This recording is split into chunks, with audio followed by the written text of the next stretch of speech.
Okay, let's start Unit 4, A Wonderful Creation. Wonderful એટલે અદ્ભુત અને ક્રિએશન એટલે સર્જન, એટલે કે અદ્ભુત સર્જન. વન્ડરફુલ ક્રિએશન એટલે અદ્ભુત સર્જન.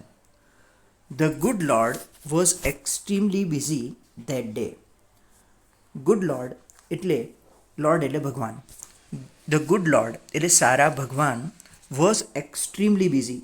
એક્સ્ટ્રીમલી એટલે પુષ્કળ અને બિઝી એટલે વ્યસ્ત. The good Lord was extremely busy that day. ભગવાન તે દિવસે ખૂબ જ વ્યસ્ત હતા. The good Lord was extremely busy that day. ભગવાન તે દિવસે ખૂબ જ વ્યસ્ત હતા. He was into his 6th day of overtime. ભગવાન તેમના ઓવરટાઈમના 6થા દિવસમાં હતા. That means the God had been working for 6 days. એનો મતલબ થયો કે ભગવાન 6 દિવસથી કામ કરી રહ્યા હતા અને આ એમના ઓવરટાઈમનો 6થો દિવસ હતો. એટલે સતત ભગવાન 6 દિવસથી કામ કરી રહ્યા હતા. When he was working with full concentration. When એટલે જ્યારે હી વોઝ વર્કિંગ જ્યારે તે કામ કરી રહ્યા હતા વિથ ફૂલ કોન્સન્ટ્રેશન પૂર્ણ ધ્યાનથી. કોન્સન્ટ્રેશન એટલે ધ્યાન.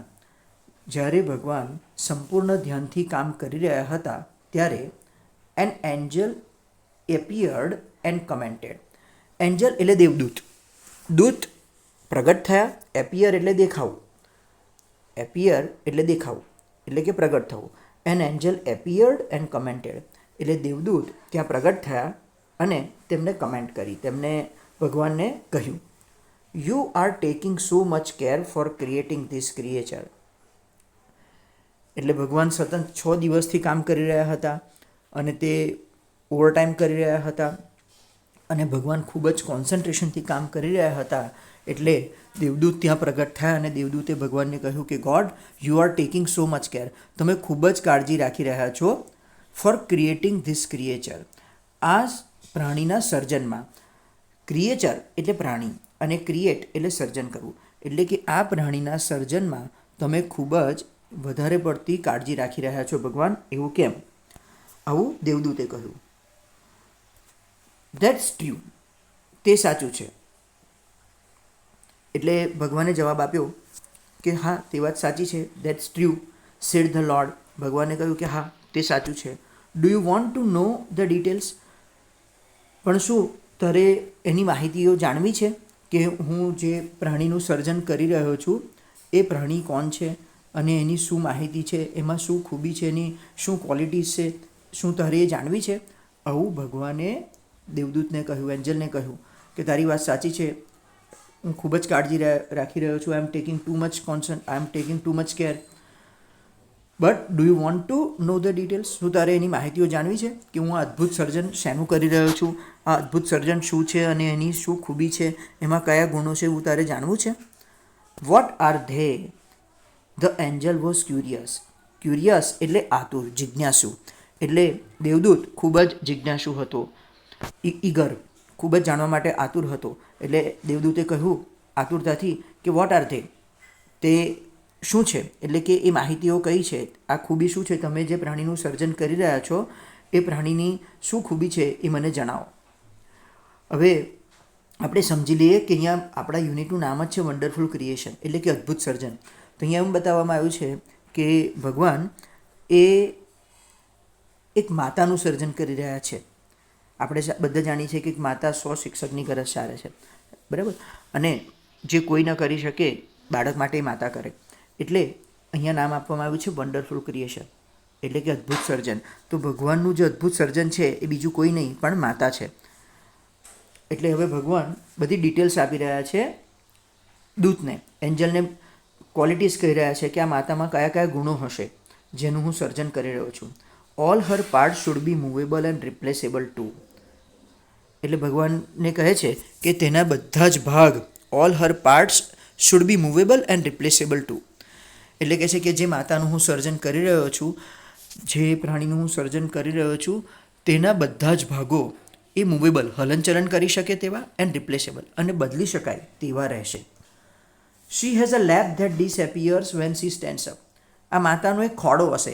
લેપ એટલે ખોડો. આ માતા પાસે એક ખોડો હશે જેમાં એ પોતાના બાળકને સુડાવે, તેને લાડ લડાવે, તેને પ્રેમ આપે. એવા નાના બાળક માટે આ માતા પાસે એક ખોડો હશે. ધેટ ડિસએપિયર્સ, જે અદૃશ્ય થઈ જશે વેન શી સ્ટેન્ડ્સ અપ, જ્યારે તે ઊભી થશે ત્યારે. માતા બેસે પલાઠી વાળીને ત્યારે એ માતાનો ખોડો બને, એમાં બાળક રમે.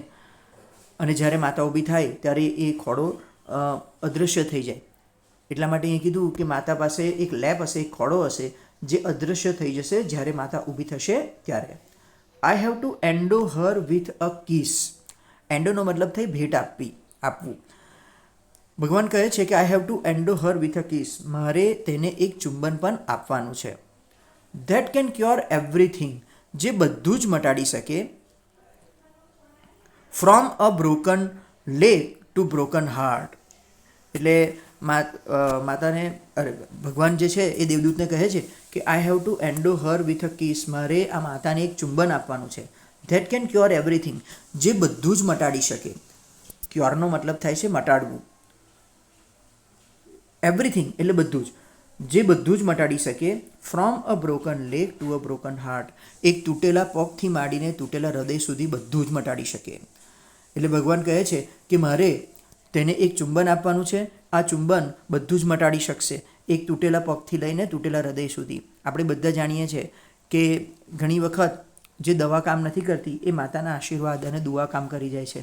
અહીંયા એવી જ વાત કરી છે કે માતાની પાસે કેવું ચુંબન હશે, એ પોતાના બાળકને ચૂમતાની સાથે જ બાળકનું બધું જ દર્દ અને દુઃખ જતું રહે છે. એટલે ભગવાન કહે છે કે મારે તેને એક એવું ચુંબન આપવાનું છે જે તૂટેલા પગથી તૂટેલા હૃદય સુધી બધું જ મટાડી શકે. મોરઓવર, આ ઉપરાંત, she has to have 6 pairs of hands. આ ઉપરાંત માતા પાસે 6 જોડી હાથ પણ હોવા જોઈએ. ભગવાન કહે છે કે હું જે સર્જન કરી રહ્યો છું, અદ્ભુત સર્જન કરી રહ્યો છું માતાનું, એ કેટલું અલગ હશે. એની પાસે ખોડો હશે, જ્યારે એ ઊભા થશે ત્યારે અદૃશ્ય થઈ જશે. તેના બધા શરીરના ભાગો મૂવેબલ અને રિપ્લેસેબલ હશે.